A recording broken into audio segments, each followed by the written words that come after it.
กจอลเบาผัดรสซัดปะจงสลัดเชือรวมเกอดอแตงดอกโบแตกขยมได้จีตรนมทลอปดอลกำเนิดตะบงเชิงเล็กกาดโยแต่อับแสงรสซัดอันใดเป็นแตงภูมิสถานได้มีสถานรบจอบตามเพลจีดชลิดเมียนแตงจำโอตึกประมาณ7 ปีแบบก่อนละกัดจ้อมปีมุกแต่แต่มาดองเราแนบพองจ้องเพื่อดำนาฉลองกัดเติมหมกคือเต๋อ2 จีสเปียนหรือใส่โต้ยก็มีได้เนคลาได้มีลัตเพียบซ้อมรุมคือเก๋ติงใดรอบสับล้านมกจะถ้วยจีเพลเนื้อปีมุกแต่ดำใบจีเพียบนิสรูลขนมก้าถ้วยดำนาจิงโจล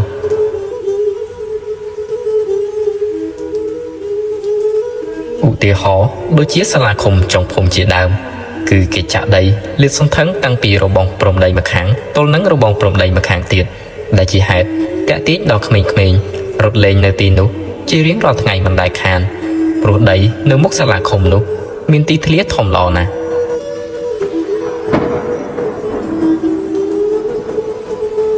โฮปีสลาคมนี้เพราะให้จี30 เมตรคือมีนดามโปดอกท็อปมือดามต้มห้องประหารบนปรำเอาไปนอดอกทอมกปูพอดปีเก๋กระบายหนึ่งหมดเพลรวมแตงมิ้นถูกเตียนใบใสบะใบก่อนโตงสำนอลเป๊ะกรีมสำนันหนึ่งใบมโฮบจีจานได้เก๋ตายหยกหมดได้เจ้าในกอลโปนุหายเพลจีดตรองจำนวนดามโปนุเตียดเสาคือมิ้นสะเพียบกองคลังนะรอเนี่ยดำนานะมันท้าลานหรือมโตมันสกอตภูมิศาหรือบากบอมันประหยัดหนึ่งชี้หัวระเบือนเตียดพองนุฉบับจีกัดจงโกดมันต้นหนึ่งเตะทะเลโจตึกปลายมันเต็กดองนุเตหายบาทุนทงว่าจิงในเตียดนุบาสันจีโจจงโกดเตะบกหนึ่งกอลดามโปนุวิญฉบับนะมันมีมนุษย์จานุเตได้อาจมีสมนังในมีชีวิตรู้ตามปัตเตอร์ดามโปมวยนุมีแนบพุ่งมันเต็กนุเตได้มีบำน้องจองกับจังจีจานเลิกจานสาดำใบบัญชีกรุธนะดอนและเทอดำนาเนียแต่กร้อนแต่กิดมันต้อนบันแต่กับพองเนคลาเตะทะเลคลุนชื่อเนคลาเตะจูกรุธนะหรือเหตุการณ์จำไหลเซ็งเขียบรรดาลอยบาสมาดเลยเฮียนเจดังหนึ่งเรื่องหนุกต่อเตียด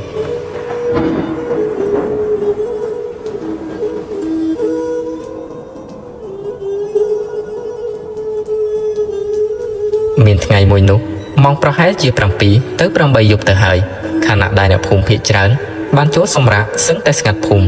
เพลียมนุสรับแต่ร้อนหรือสมเลงโดยจีลามจอนฟรัง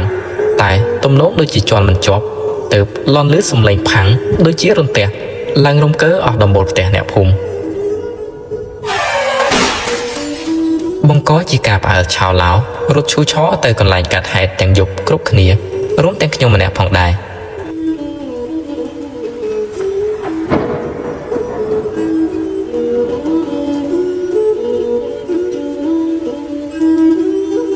ยมสตูเตอร์ตีนอยู่เปิดแก้วยุงมาแปะหนึ่งกระบาลประยับรถจอดเติมเมืองหายการนุกนั่งเก้หนึ่งไอได้แต่ประยับยังนะก็มันเฮี้ยนเลื่อนไปนุเตปลุกโดยได้บองปอนบัดดังปีมนสลับหายทาแต่เราบอกยมคือเมียนประลายตึกในกัดจอมปีมกคือเตยฉลองกันตามสเปนหรือใส่ยืดได้พร้อมประหยัดเติบบานปลุกทลอบมินประวัติทลอบเชื้อทะเลตึกมันติดดองนุเต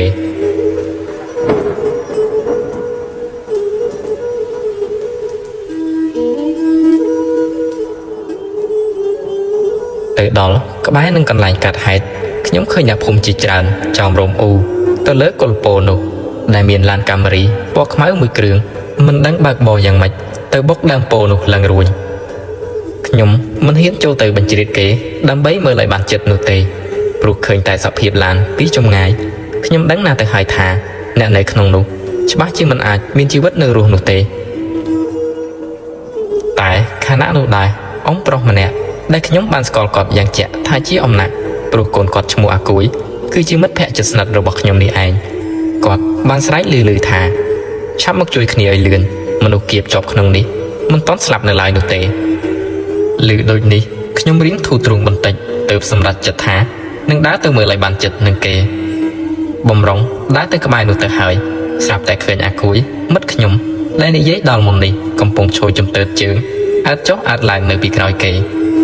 อากุยวิมิตสมบูรณ์ขมายสอรุ่งสกุมกำปรังขบูเติมเนกรุบขเนียแต่ให้ชมูเวียแบบนี้ตามเรียงในสกุมกำปรังขบูโรบอเวียแต่มาดองหาขบูนี้มันแม้นเมียนในถักขบูเป๊กปนมาดูเต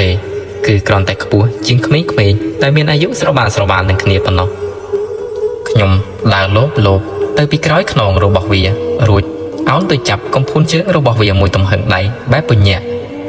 អាគួយស្ទុះស្រែកលោតជើង2ជើង3ផ្អើលគេផ្អើលឯងងាកមកសម្លឹងមើលគ្រប់គ្នាដោយហេតុថាកាលនោះខ្ញុំនៅក្មេងនៅឡើយគឺលេងមិនខ្វល់គិតពីកាលៈទេសៈថាគេកំពុងមានរឿងអ្វីនោះឡើយ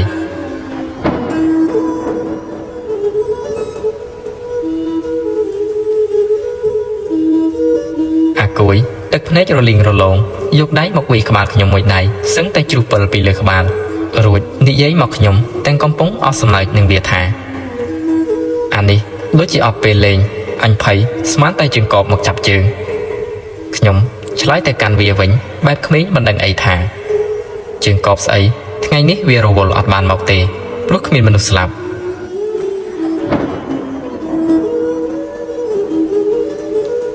អាគួយបាននិយាយមកកាន់ខ្ញុំវិញថាម្ដងនេះអាចរាប់បានថាសំណាងមែនទែនហើយបើលើកមុនវិញឃើញតែសភាពឡានប៉ុននេះច្បាស់ជាគ្រប់គ្នាក្រួយក្បាលដើរចេញជាមិនខាន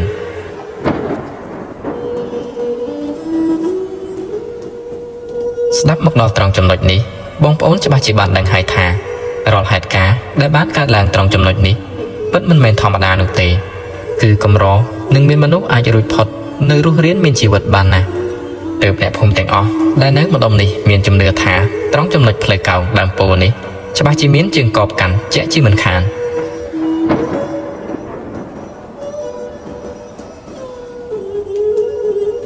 បន្តិចក្រោយមកខ្ញុំក៏បានឃើញអ៊ំណាក់ពុកនិងពូប៉ុន្មានអ្នកទៀតកំពុងគ្រាបរោះ2នាក់ចេញពីកន្លែងកើតហេតុដែលមានសភាពឈាមក្បាលបែកមុខបែកមាត់សន្លប់បាត់មាត់ឆឹងទាំង2នាក់ត្រូវបានអ្នកភូមិយកប្រេងក្រឡាយកប្រេងខ្យល់មកជួយរឹតនៅខាងផ្លូវក្បែរនឹងកន្លែងកើតហេតុនោះដើម្បីឲ្យឆាប់បានដឹងខ្លួនឡើងវិញ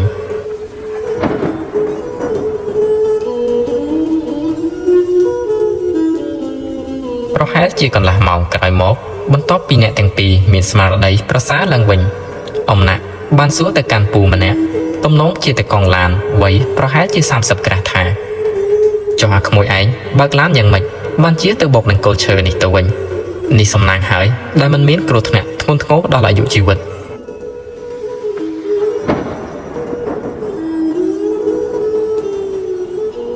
ពូតកងឡានបានរៀបរាប់ប្រាប់តាំងពីដំណើររឿងដំបូងដែលបណ្ដាលឲ្យមានគ្រោះថ្នាក់នេះថាខ្ញុំគឺជាអ្នករត់ឡានតាក់ស៊ីពីអ្នកអាក្មួយរបស់ខ្ញុំដែលជាព្រូយប់ម្សិលមិញខ្ញុំបានយល់សប្តិឃើញថាខ្លួនឯងត្រូវបានបុរសម្នាក់ដែលមានសភាពបាក់ដៃបាក់ជើងក្រងៀងក្រងងឈាមស្រោចពេញខ្លួនខោអាវដាច់រហែករញ៉េរញ៉ៃប្រឡាក់ដីស្រមាំបានមកយកខ្ញុំឲ្យទៅនៅជាមួយគេនៅទីណាក៏មិនដឹង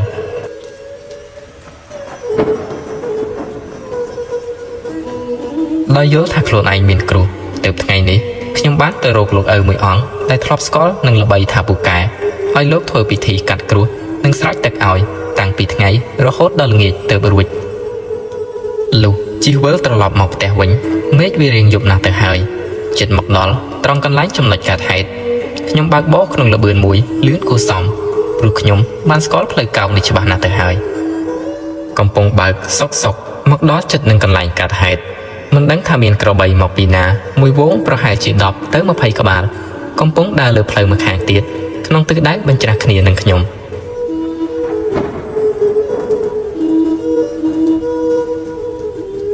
លុះមកដល់គៀកនឹងហ្វូងក្របីនោះទៅហើយមិនដឹងថាពួកវាបានផ្អើលនឹងអ្វីនោះទេបែរជាស្ទុះរត់ចូលសម្ដៅមកឡានខ្ញុំទាំងហ្វូងយកតែម្ដងខណៈដែលភ្លើងឡានបានចាំងទៅក្របីទាំងនោះខ្ញុំក៏ស្រាប់តែបានឃើញយ៉ាងច្បាស់ក្របីទាំងអស់ដែលកំពុងរត់សម្ដៅមកឡានបានជ្រុះក្បាលធ្លាក់រប៉ាត់រប៉ាយពីពេញផ្លូវឡើងរនោករណែលសល់ត្រឹមតែខ្លួនប៉ុណ្ណោះដែលកំពុងរត់សម្ដៅចូលមក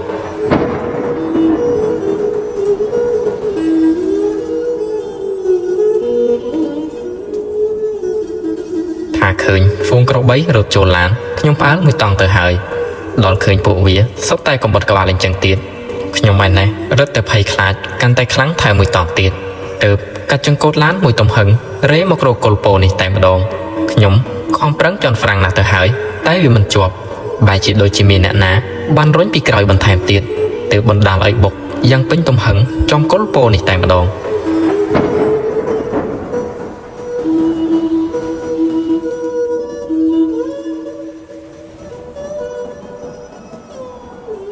មិនតន់ចប់នៅឡើយនោះទេបន្ទាប់ពីខ្ញុំបុកផ្ទប់គៀបជាប់នឹងរថយន្តនៅនឹងកុលពោនេះខ្ញុំមិនតន់បាត់បង់ស្មារតីភ្លាមនោះទេនិយាយតាមត្រង់ទៅចោះមិនដឹងថាមកពីខ្ញុំរងរបួសខ្លាំងបណ្ដាលឲ្យស្រវាំងភ្នែកឬការពិតវាយ៉ាងណានោះទេរៀបនឹងសន្លប់ខ្ញុំស្រាប់តែបានឃើញបុរសម្នាក់ដែលខ្ញុំយល់សពឃើញកាលពីយប់កំពុងឈរលើក្បាលឡានដែលមានសភាពខ្ទេចដោយកែវភ្នែកក្រហមដូចជាឈាមសម្លឹងមកកាន់ខ្ញុំសឹងតែធ្លាក់ក្របភ្នែកចុះមកហាក់ដូចជាកំពុងតែខឹងនឹងរឿងអ្វីមួយ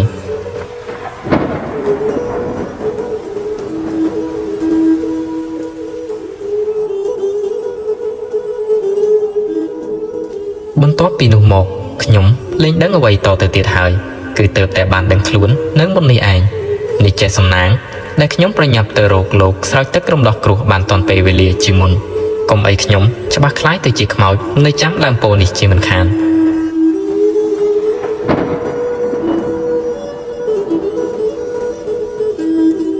បន្ទាប់ពីស្ដាប់ពូតេកុងឡានបាននិយាយរៀបរាប់ចប់អំណាចដែលនៅក្បែរនោះក៏ជ្រាបនិយាយបន្ថែមថា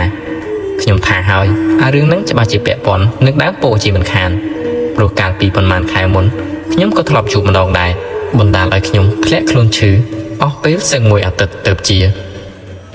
មានថ្ងៃមួយនោះខ្ញុំបានជិះកង់ទៅលក់ទឹកត្នោតជូរដូចជាថ្ងៃរាល់ដង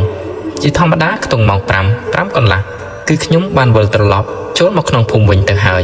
មិនហ៊ាននៅឲ្យដល់យប់ងងឹតនោះទេព្រោះខ្ញុំក៏ដឹងដែរថាប្រវត្តិដើមពោនេះវាយ៉ាងណាក៏ប៉ុន្តែថ្ងៃនោះខ្ញុំបានជិះលក់ទៅដល់ភូមិឆ្ងាយរហូតបានជួបនឹងអ្នកស្គាល់តាំងពីចំនួនដើមម្នាក់ដោយសារតែគ្មានអ្វីរាក់ទាក់គ្នាគឺមានតែទឹកត្នោតនេះហើយខ្ញុំដោះយកមួយបំពង់ចេញពីចង្អើកង់ខាងក្រោយអង្គុយផឹកជុំគ្នានិយាយរឿងកាលពីចំនួនដើមចាស់អស់មួយបំពង់ថែមមួយបំពង់ទៀតលុះរហូតដល់ថ្ងៃជ្រេខ្ញុំឯនេះក៏ជ្រេទៅលាគេវិលត្រឡប់មកភូមិវិញ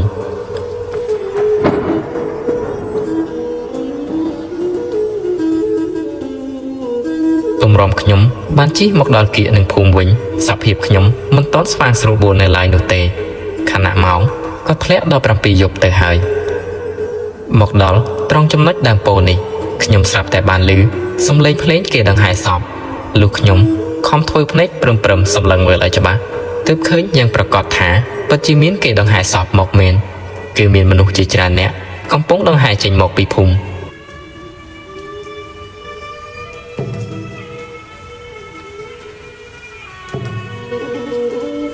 ខ្ញុំមកឈប់កង់មកខាងផ្លូវជាតិទល់មុខនឹងដើមពោនេះព្រោះចាំមើលឲ្យច្បាស់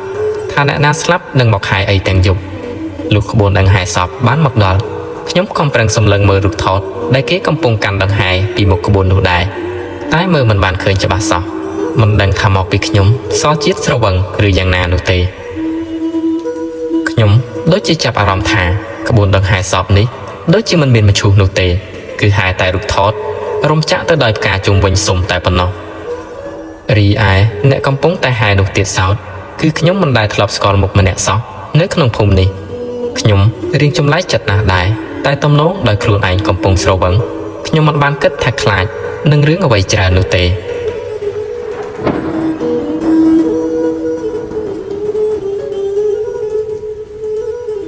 ហើយមកដល់ត្រង់ចំណុចនេះឃើញគេយករូបថតទៅដាក់នឹងគល់ពោចំណែកឯមនុស្សមួយក្រុមដែលបានហែមកនោះកំពុងឈរថ្មឹងនៅជុំវិញដើមនោះសម្លឹងមើលរូបថតគ្រប់គ្នាដូចជារូបចម្លាក់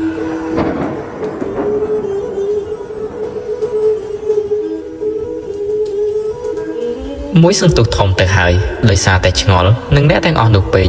ទើបខ្ញុំចុះពីលើកង់ទាញដំបងឫស្សីមកដាក់ទល់ដើម្បីកុំឲ្យដួលកង់រួចដើរសម្ដៅទៅមើលគល់ពោនោះត្រង់កន្លែងរូបថតតែម្ដង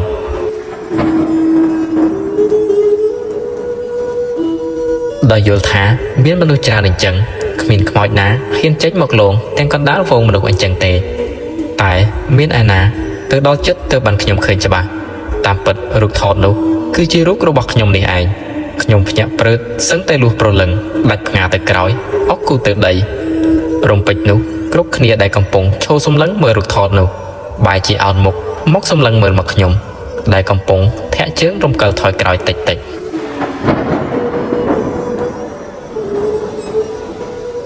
ដែលជាហេតុបណ្ដាលឲ្យខ្ញុំឃើញមុខនិងរូបរាងរបស់អ្នកទាំងអស់នោះបានយ៉ាងច្បាស់ខ្លះអត់ដៃខ្លះអត់ជើងខ្លះមានដែរតែកាច់បាក់ក្រងេងក្រងងខុសប្រក្រតីគួរឲ្យខ្លាចចំណែកឯខោអាវដាច់រហែកអស់ដោយកន្លែងម្នាក់ប្រឡាក់ទៅដោយដីស្រមាមតាំងពីក្បាលដល់ចុងជើងនិយាយទៅដូចជាខ្មោចដែលទៅនឹងជួបគ្រោះថ្នាក់ចរាចរណ៍ថ្មីអញ្ចឹង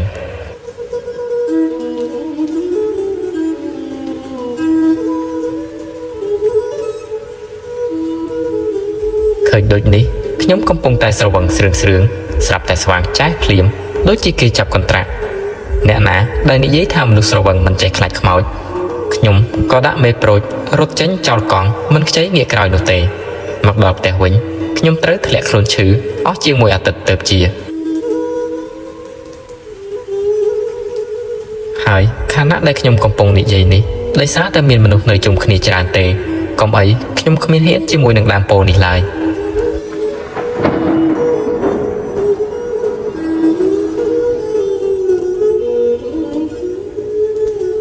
ខ្ញុំស្ដាប់អំណាក់ឡើងជក់ចិត្តចំហមាត់ភ្លេចគិតថាខ្លួនឯងកំពុងតែនៅក្បែរនឹងគល់ពោធិ៍នេះដែរ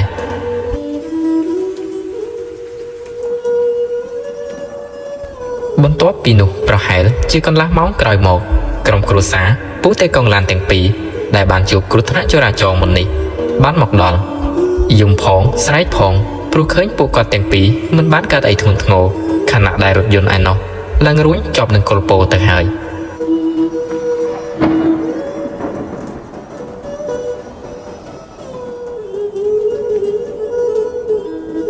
ខ្ញុំមិនបានដឹងច្បាស់ទេថានៅទីនេះពិតជាមានជើងកោមែនឬយ៉ាងណាក៏ប៉ុន្តែរឿងពិតមិនអាចប្រកែកបាននោះទេត្រង់ចំណុចផ្លូវកោងដើមពោធិ៍នេះតែងតែមានម៉ូតូដួលឡានបុកគ្នាម៉ូតូបុកគ្នាសឹងតែរាល់ថ្ងៃខ្លះក៏រងរបួសធ្ងន់ខ្លះក៏រងរបួសស្រាលខ្លះត្រូវធ្លាក់ទឹកប្រឡាយឯអ្នកដែលបុកផ្ទុកនឹងគល់ពោធិ៍នេះវិញគឺកម្រនឹងមានជីវិតរស់ដូចជាពូតេកង់ឡានទាំងពីរនេះណាដូចជាហេតុការណ៍នៅយប់មួយនោះពិតជាគួរឲ្យរន្ធត់តក់ស្លុតមានប្តីប្រពន្ធ2នាក់ជិះម៉ូតូអាសាំងកូរ៉េចាស់និងកូនស្រីម្នាក់ទៀតដាក់ឲ្យជិះនៅខាងមុខចំណែកឯប្រពន្ធដែលកំពុងជិះពីក្រោយនោះឮគេថាដូចជាមានទំងន់កូនក្នុងផ្ទៃផងទំនងប្រហែលជា 4-5 ខែទៅហើយព្រោះឃើញពោះរបស់គាត់ក៏រៀងធំណាស់ទៅហើយដែរ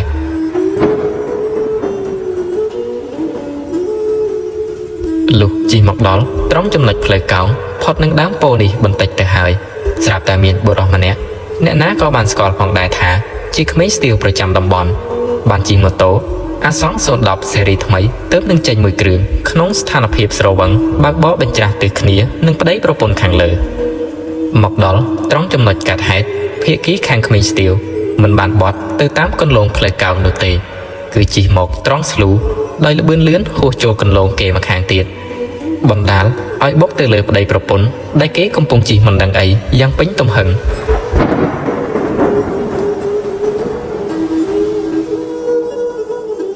ក៏ប៉ុន្តែទុកថាជាសំណាងខ្លះហេតុការណ៍នោះមិនបានប៉ះពាល់ដល់កូនក្នុងផ្ទៃរបស់គាត់នោះទេក៏ប៉ុន្តែរបួសរបស់ពួកគាត់វិញក៏មិនស្រាលប៉ុន្មាននោះដែរបុរសដែលជាប្តីត្រូវបានបែកភ្នែកបែកក្បាលសន្លប់ស្ដោកនៅម្ខាងផ្លូវ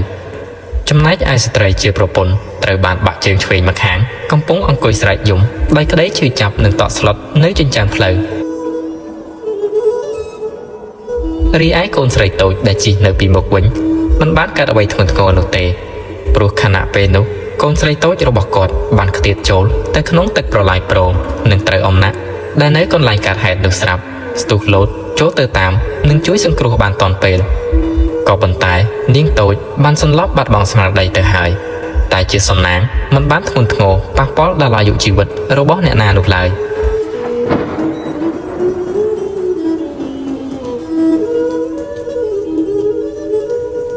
ក៏ប៉ុន្តែភាគីខាងក្មេងស្ទាវនោះវិញមិនដូច្នេះនោះទេខណៈដែលបុកទុកភ្លាមមនុស្សបានផ្លោមហោះចេញពីម៉ូតូដូចជាគេចាប់គ្រូវែងខ្ទាតទៅបោកផ្ទុកនឹងគល់ពោធិ៍នោះ បណ្ដាលឲ្យបាក់កោស្លាប់ភ្លាមក្នុងធ្លុកឈាមនៅនឹងកន្លែងកាត់ហេតុគួរឲ្យតក់ស្លុតបំផុត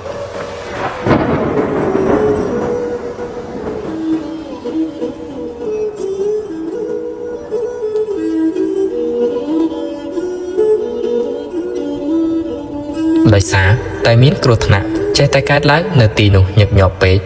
មានអ្នកភូមិមិនតិចអ្នកនោះទេដែលគាំទ្រឲ្យកាប់រំលំដើមពោធិ៍នោះចោលដើម្បីជៀសវាងពីរឿងខ្មោចលងនិងហេតុផលធំមួយទៀតនោះគឺដើម្បីបញ្ជៀសពីគ្រោះថ្នាក់ដល់អ្នកធ្វើដំណើរនឹងតែម្ដង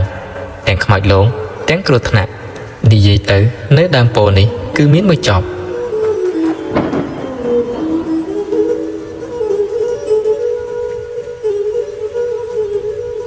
ចំណែកអ្នកដែលចេញមុខចេញមាត់ជាងគេក្នុងរឿងកាប់ដើមឈើនេះគឺអំណាក់នឹងតែម្ដងព្រោះគាត់ធ្លាប់ជួបរឿងភ័យខ្លាចនិងតក់ស្លុតពាក់ព័ន្ធនឹងដើមពោធិ៍នេះមិនតិចដងនោះទេអំណាក់បានចេញមុខចេញមាត់មុនគេក្នុងការដឹកនាំអ្នកភូមិដើម្បីកាប់រំលំដើមនោះចោលហើយអ្នកភូមិភាគច្រើនបានយល់ស្របនិងគាំទ្រជាមួយនឹងមតិរបស់គាត់ហើយសម្រេចថាថ្ងៃស្អែកនឹងនាំគ្នាទៅកាប់រំលំដើមពោធិ៍នោះចោលតែម្ដងព្រោះបានគិតក្នុងចិត្តថាមនុស្សច្រើនអញ្ចឹងណាមួយពេលថ្ងៃទៀតប្រកាសជាគ្មានរឿងអ្វីអាចកើតឡើងបាននោះទេ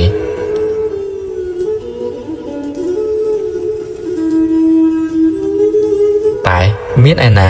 មិនចាំដល់ស្អែកតនោះទេអ្នកដែលនៅដើមពោធិ៍នោះមកលេងគាត់ដល់ផ្ទះទាំងយប់មុនតែម្ដងគាត់ថានៅយប់នោះម៉ោងប្រហែលជា 8គាត់ស្រាប់តែបានលើកសំឡេងប្រាវចេញពីដើមពោធិ៍នោះដោយសារផ្ទះរបស់គាត់នៅជិតដើមពោធិ៍នោះជាងគេគឺរំលងតែសាលាខំមួយតែប៉ុណ្ណោះគាត់ស្ទុះស្ទាចុះទៅដីរួចដើរឆ្លងតាមស្ពានឫស្សីទៅមើលឆ្លងផុតពីស្ពានឫស្សីនេះដល់ថ្នល់ជាតិគាត់ក៏ស្រាប់តែចាប់អារម្មណ៍ថាសភាពការហាក់បីដូចជាស្ងប់ស្ងាត់ខុសពីពេលរាល់ដងដែលធ្លាប់តែមានមនុស្សម្នាផ្អើលឈូឆរទៅមើលខណៈនោះគាត់បានបញ្ចាំងពិលទៅគល់ដើមពោធិ៍នោះពីចម្ងាយពីមុខផ្ទះរបស់គាត់ទៅក៏ប៉ុន្តែមិនបានឃើញមានអ្វីសោះគ្រប់យ៉ាងគឺស្ងាត់ជ្រងំ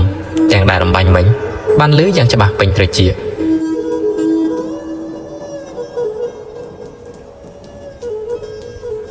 ឆ្កែចាប់ផ្ដើមលូអំណាក់ចាប់ផ្ដើមព្រឺក្បាលតែនៅតែមិនអស់ចិត្តព្រោះមុននេះវាលឺច្បាស់ពេក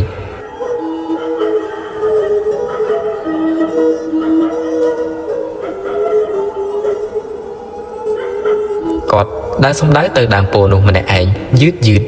ផ្អៀងផ្អងឆ្វេងស្ដាំសម្លឹងមើលទៅដើមពោធិ៍នោះយ៉ាងប្រុងប្រយ័ត្ន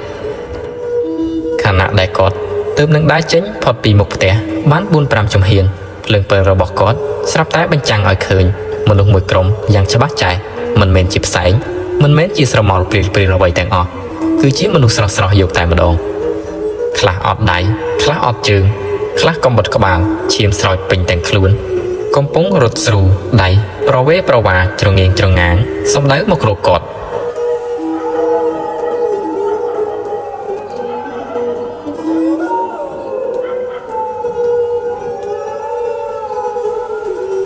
គាត់ឃើញដូចនេះភ្លាមនឹកដល់ពពួកខ្មោចដែលធ្លាប់បានលងបន្លាចគាត់ពីមុនរំពេចនោះស្រាប់តែមានខ្យល់អ្វីម្យ៉ាងត្រជាក់ស្រាប់រួមទាំងសំឡេងដង្ហើមសឿតសតដូចជាបំរុងនឹងដាច់ខ្យល់នៅក្បែរខ្លួនរបស់គាត់ខណៈនោះដែរគាត់បែរមកបំរុងរត់សម្ដៅចូលទៅផ្ទះវិញទៅហើយមុខរបស់គាត់ស្រាប់តែងាកមកទល់នឹងមុខរបស់អ្នកណាម្នាក់ទៀតដែលមានកែវភ្នែកក្រហមឆ្អិនឆ្អៅប្រៀបដូចជាឈាមគាត់ភ្ញាក់ព្រឺតលុះប្រលឹងអកគូតគាំងកម្រើកមិនបាននៅលើដីគាត់បានឃើញយ៉ាងច្បាស់ថានោះគឺជាខ្មោចបុរសម្នាក់ដែលពេលនេះគេបង្ហាញខ្លួនឲ្យគាត់បានឃើញស្រស់ពីសភាពរបស់គេដែលទើបនឹងគ្រោះថ្នាក់ចរាចរណ៍ស្លាប់កាលពីដំបូងជើងរបស់ខ្មោចនោះចាប់ផ្ដើមបាក់ខ្ទេចជាកំណាត់ដួលទៅលើដីនៅនឹងមុខគាត់ក្រឹបដៃ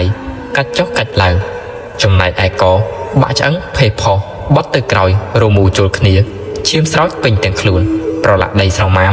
វាលើដីមកក្បែរអំណាក់រួចកាច់ក្បាលបញ្ច្រាស់ឡើងលើនិយាយទាំងកំហឹងដោយភាពខឹងសម្បាមកកាន់អំណាក់ថាកាលពីប៉ុន្មានថ្ងៃមុនអញលងឲ្យឈឺក្បែរនឹងស្លាប់ម្ដងហើយនៅមិនរៀងថ្ងៃនេះបែរជាចង់នាំគ្នាមករើផ្ទះរបស់អញទៀតថ្ងៃមុនទុកថាឯងរាសីខ្ពស់អញយកមិនបានថ្ងៃនេះអញនឹងយកឯងទៅធ្វើបរិវារអញហើយ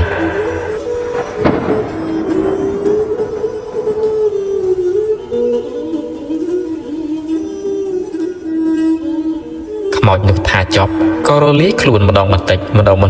คลายตัวเจี๊ยดมเพลิงกระหอมใจด้วยจีรุงเงือหอโจลเตกันแรงโปนุหุ่นบัดเตอบนสอดตกเนื้อแต่อมละกำปงองกุยแกงมาในไอ้ขมินวิญญาณในจินจังเพลิง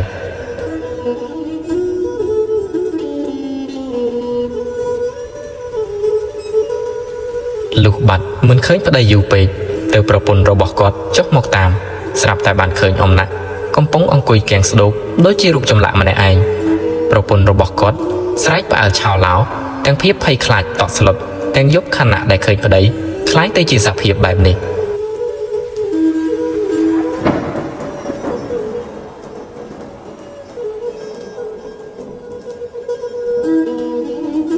เรื่องราวโรบออมหนักแถลกคลุนชื้อก็โดยจีเพลเก่าดามโปนี้จับดาวระบายลางมันท้าเนื้อแต่ขนมดมบอลนี้หนุเตส่งใบแต่ภูมิเซ็งได้เนื้อจอบเนียนี้ซอแต่บานดังปีก่อนไหลดอกกัดสาหายมวยนี้นิยัยปีอมหนักไอ้นอวินบนต่อปีจูบเหตุการณ์ขมอยลงการปียุบหนูหมกกอดบานคล้ายตัวจีมนุษย์โดยจีขมินบิญญนิยัยเล่งดังเนียขณะได้ประปนระบอกกอดก็มันในสกีมนุษย์ได้คือบานดังเจนเก๋มกเทวพิธีกลางศาสนามวยอ้อยอมหนักผ่องได้หายพิธีนุษย์ได้หรือในภูมิขยมหายถาพิธีจนจอดโปรลึงคือเตอประรบเทวหลังเนื้อเปยยุบรวมลงอัตริสงัดขยมมันบ้านจำออนุเตแต่เคยเกลียบจอมอ้อยกอดได้มีนเป๋ใบซอใบกระหอมยอมเพลียนังสมัยเซนจีจานมุกเตียดเรียบจอมตกดะอย่างมีระเบียบเนื้อเลือบเตะระบอกกอดตัวนังมีนอาจารย์มันเนี่ยจึงอันโต้งให้โปรลึงระบอกกอดตั้งปีดางโปนุหมกเราโหดมกดอนมุกเตะระบอกอมนาวินสดับตือล้างกระลุยกู้ไอ้ปรือขบาลหนึ่งมินปิธีแซนเปรนอ้อยขมอยจีโดนจิตาสัจสาโลหัดได้บานใจทานแต่หายนุอ้อยเมตาให้เราโปรลึงแต่งลายนะได้บ้านรถเจนปีคลุนปราณเราบอกเนจุงงื้ออ้อยตลอดโจรหมกวิน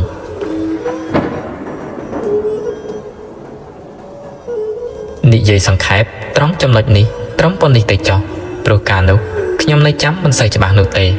เติบมันเห็นนิยัยไอบานจานเลยปีนี้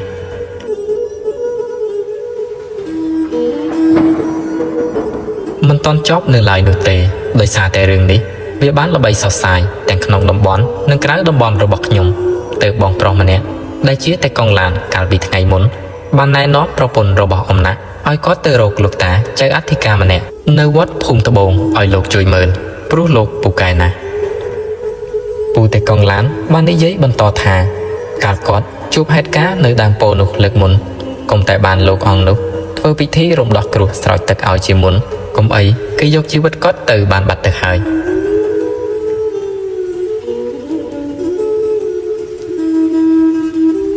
ประปนอมนะบ้านลื้อโดยนิหายก็มันจำอยู่นุเตลูกปรึกษาบรรทบกอดบ้านเตอโรปกขยมเอาช่วยยกประเดี๋ยวระบอกกอดเตอวัดนุบนโต๊ะปีเรียบจ้องพิธีอ้อยอมนะอ้อจิจารโดยหาย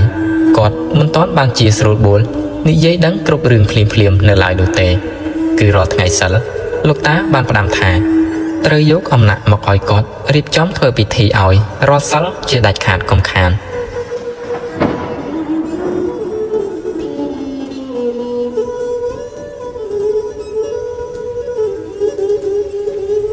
ลูกรมโลงประหารจีปีขายกลายหมอกเติบอมนะอาจนิยัยดังเรื่องบานหลังวิญ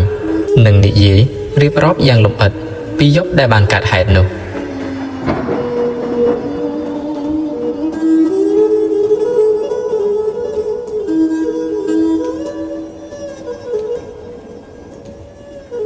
นิยัยปีลูกตาใจอธิการนุวิญกลายบานดังทาเรื่องราวแต่งออกบานแตะโต้งเตอหนังเพลย์กองดังโปนุ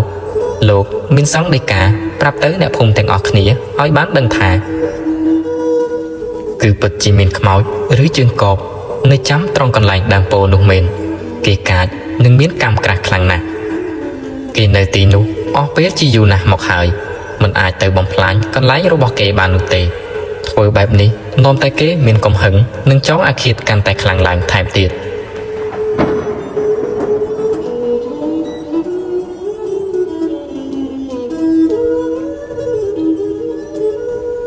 โลกบ้านแน่น้อมดอนแหนภูมิทาตรึสองจิกโตมวยđã nơi cáo đang bồ nục ở kề rồi điệp trong vị thí anh chơi kế oi một nơi còn lại thay nâng trời sàn bái hộp khao áo thay đầm bay oi kế bán hộp chọc chạy nâng miếng xâm lịa bằng vẽ sạch rệp kế mình xây nực khơi trong dốc nè nà bần to tiền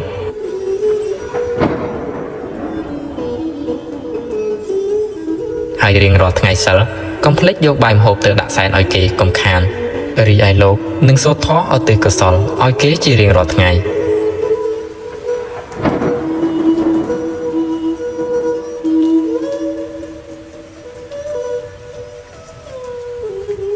chập tăng bí nẹ phùng ban thối tam sang đại cả rồi bó lô của một bộ dưỡng ban song kết khơi thả vùng sờ miền cửu thana ban cát lang tráng nâng thùng thô đôi cá pi môn to từ tiệt nụ tề tại có mình mét miền này thả ọt sọt nụ đài rồi nẹ ná bác bó không sanh phiệp sầu vắng rư bác bó khô là bươn pê cứ nơi tay chụp cửu thana nơi ti nút chi rì rì